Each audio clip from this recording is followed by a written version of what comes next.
Hey, Next Level. This is Pastor Aaron. Thanks for tuning in with me today. I just wanted to take a few minutes just to give you an overview and update as to what's happening here at Next Level Church. First of all, let's talk about these Sunday morning gatherings. As you know, we haven't been under the same roof in quite some time. In fact, we've been virtual since March. Well, as much as I would love to have us come together soon, here's the thing, guys. I just want to connect with you and just let you know, hear my heart. I'm going to heed to science. So the plan right now, the goal right now is to continue virtual services all the way through the end of January. So if you want to note that down somewhere, we will continue to have virtual services all the way through the end of January. Reason being, I'm adhering to the science, and I'm adhering, seeing the numbers and things like that. And so what I'm hearing is that there is another wave of the virus coming through over the next couple of weeks, next few weeks, if you will. And so by waiting, being cautious, I think that will take us through the holiday time, the holiday season, through Christmas, through New Year's, and even through the MLK weekend. And as we know, you've heard on the news as well, this past Thanksgiving, that was a super spreader. So they're predicting the same kind of thing with the upcoming holidays. So Pastor Aaron, leaders of the church, we're going to take our time and we're going to stay virtual all the way through the end of January. Now, if things change, if conditions change, then we'll be sure to let you know. But here's the second reason why we're doing that. We're limited with space. We're limited with space right here in this sanctuary. And I just want you to hear my heart, guys. We are still believing for another building. We're believing for another building. We are diligently, I gotta say it, I can't say it even better than, we're diligently, aggressively looking for another building. Because here where we are, I mean, we're just limited in space, not just here on the inside, but we're limited on the outside. And I will say that we've had some good prospects. We've had some things that we've been looking for probably for the past 6 months here.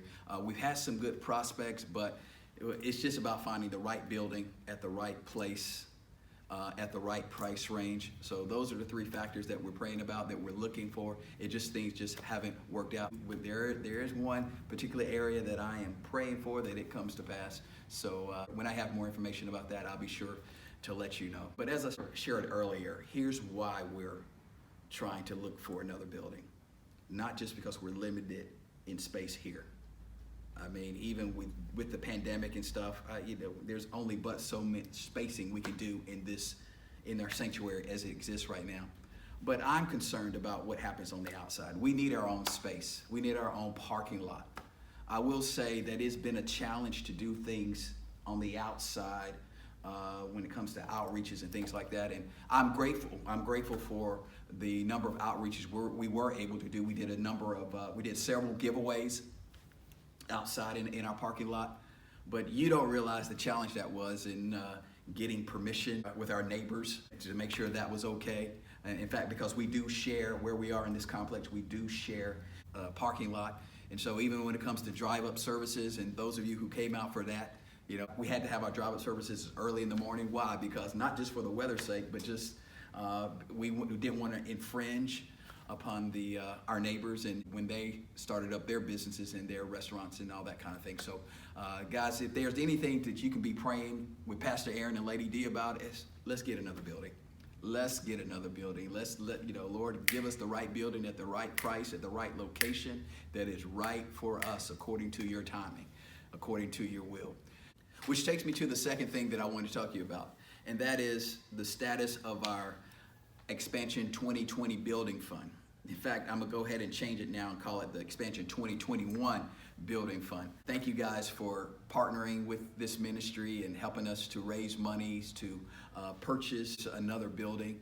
But how many know that's going to take money? And so as of this point, as of today, we've accumulated roughly around $32,000 that have come in. And so since we started this on last year. So again, thank you so much for all of those who supported this, who partnered with this. I mean, every dollar, every $10, every $100, every $800, that has helped. And so we are about a third of the way. We're believing for a goal of $100,000. It's just good to have that kind of money. So that when we do make the transition, we're not only able to get in the building, but we're able to maintain ourselves once we get there. So let me encourage you that if you haven't given, please continue to do so, because again, where we are right now is limited, not just in-house, but out there, outside, externally. So it's good for us to have our own place, our own parking lot, so we can do what God has told us to do. We can be free to move around and do ministry. So with that being said, I want to go ahead and make you aware of what I call Super Seed Sunday. Super Seed Sunday is our big giving Sunday that we're going to give toward the building fund, give to the Vision Expansion 2021, and that's going to happen on Sunday, the last Sunday in May 31st. So I'm giving you May 31st, 2021, giving you 6 good months to prepare to get those seeds together, those financial commitments together, and prepare to give to this ministry to help us move forward, to help us advance in the new year. So please plan to give big on that particular day. And even in the meantime, so here's where we are. That's what's coming. That's what's coming even on next year. That's where we are. We're staying virtual all the way through the end of January. And if things change, I'll let you know. And then, of course, we have a big Sunday that I wanted to make you aware of, Super Seed Sunday at the end of May. But in the meantime, hey, we still got to do ministry, still got to do church. So here's what I want to apprise you of what's coming your way over the next couple of months. Starting in January, let's kick off the new year with a fast. In fact, I'm calling this new year, our theme for the new year is Great Expectations. Great expectations. We're believing Ephesians 3:20 to come to pass in our lives. That verse says, now unto him who is able to do exceedingly and abundantly above all that we could ever think or ask, according to the power that works in us. I believe, guys, based on all that transpired this year, I am going into next year with great expectations. I'm believing God to do something amazing, something awesome, something great, not only in my life, but in your life as well. So I want you to get on board with us as we cross on over even into the new year. So we're going to kick off 2021 with a 21-day fast. I'm calling it 21 in 21, a 21-day fast. More information to come your way in the upcoming weeks, but that'll be from January the 4th all the way to January the 24th. So 21 days there in January. Also in January, like we did this past year, we're going to do our what I call our revival, Next Level Revival series. We're going to dedicate every Wednesday, calling it Power Up Wednesdays.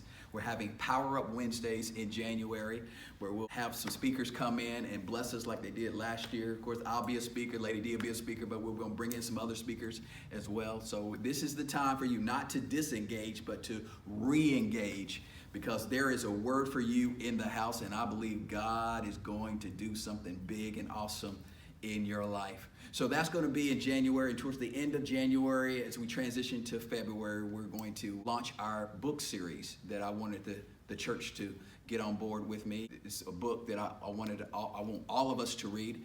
It's called What on Earth Am I Here For?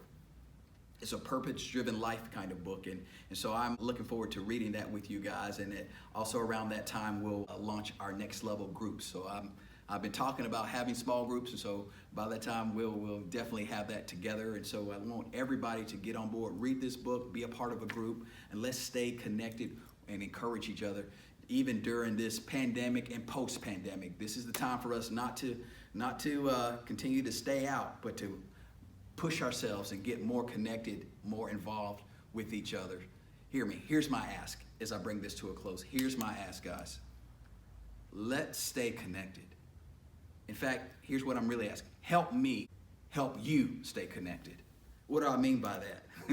When we have these Zoom meetings, like I have Zoom meetings with guys, and Lady D has some Zoom meetings with the ladies, please participate. Do what you can to participate. Do what you can to connect with us. Even on Sunday mornings, even on Wednesday nights when we have our broadcasts. Come on, participate. Do what you can to be there. Comment if you can. If you don't do it, nothing but say hello to us. Let us feel that you're still connected, because we're still believing that things are well with you. And I do have prayer leaders that are calling you guys, if not every week, every other week, just checking on you as well. If I'm not calling you, I got some people that I've set up to call on you. And so when they call, I'm gonna ask you to respond to their calls. And if there's something going on, hey, let them know, because they're my extensions. They're calling on my behalf So again, this is what we're trying to do, to stay connected one with each other. And thank you so much for all that you've done for this ministry. Thank you for being a blessing to this ministry. Know, guys, know that Lady D and I, we love you guys. We intently pray for you. I'll say it again. We intently pray for you. We intentionally pray for you. It's like what Paul said to the church at Ephesus. I always keep you in my prayers. I'm always mindful to pray for you. Hear me. I'm not just praying for myself and for the welfare of my family. I'm praying for you as well. So when I pray for God to bless my family, I'm praying that God will bless your family. When I pray for the protection over my kids, I'm praying that God also will protect your kids. When I pray blessings over my marriage, I'm praying that God will bless your marriage as well. Because when we are knit together, whether you like it or not, we are knit together. You're always in my prayers. So just because you don't hear from me don't mean that I'm not thinking about you. I love you guys. Lady D, please know that Lady D and I love you. We're constantly praying for you. We're constantly believing God for his best in your life. So that's all on my end. I pray this wasn't too long of an update, but just again wanted to make you aware of some things that are happening here at the church right now and what's going to happen in the near future, but also to let you know some things that, for all my prayer warriors out there, let you know some things that you can be in agreement with and prayer with us about as we ready to transition through the holidays into the new year. And of course, if you have any questions about anything, feel free to send me an email or give me a phone call, and I'll be sure to make time for you, and we can talk about those things concerning the church. All right, guys, that's all on my end. Thanks for tuning in. Looking forward to seeing you with me on Sunday for our worship service. Thanks again. Blessings on the rest of your day. Bye-bye.